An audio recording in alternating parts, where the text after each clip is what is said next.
Welcome back to BandJ's Little Farm. I pray you're having a blessed day.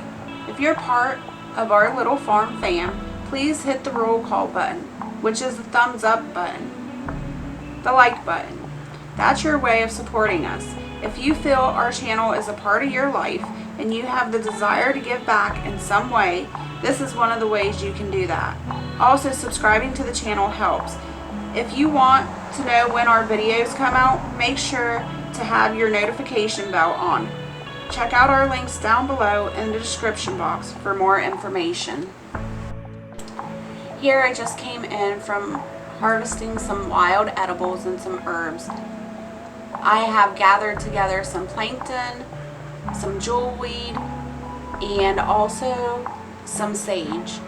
And I'm going to go ahead and make my husband a poison ivy spray. He had gotten into a batch of poison ivy the other day and his legs are covered. So I'm going to make a spray, and here I'm just separating out the plankton, the jewelweed, and the sage, and then I'm going to go ahead and wash that up.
Here I'm going to go ahead and add the herbs to the pot. I'm lighting the stove to a light heat, and I'm going to bring these herbs and some apple cider vinegar to a low simmer. I used 3.5 to 4 cups of apple cider vinegar. I'm going to go ahead and let the herbs and the apple cider vinegar simmer for about 25 to 30 minutes until everything is combined.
I'm going to go ahead and grab a mason jar. Now typically you would want to just put all your herbs into a mason jar and let all these ingredients sit for 3 to 6 weeks in a dark, cool place. But because I don't have any on hand and we need it like right now, that's why I went ahead and did a simmering recipe. And also I'm going to do the 3 to 6 week recipe as well.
Here I am straining out all the plant matter from the apple cider vinegar, and I am going to go ahead and add all the liquid to my mason jars. I'll let them sit on the counter and cool off, and then I will go ahead and add some of the liquid to an amber glass spray bottle so that my husband can go ahead and use this immediately on his poison ivy.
If you've made it to the end of this video, I want to thank you so much for your time. Please remember to share me out, and until next time, stay happy, healthy, and safe. Bye.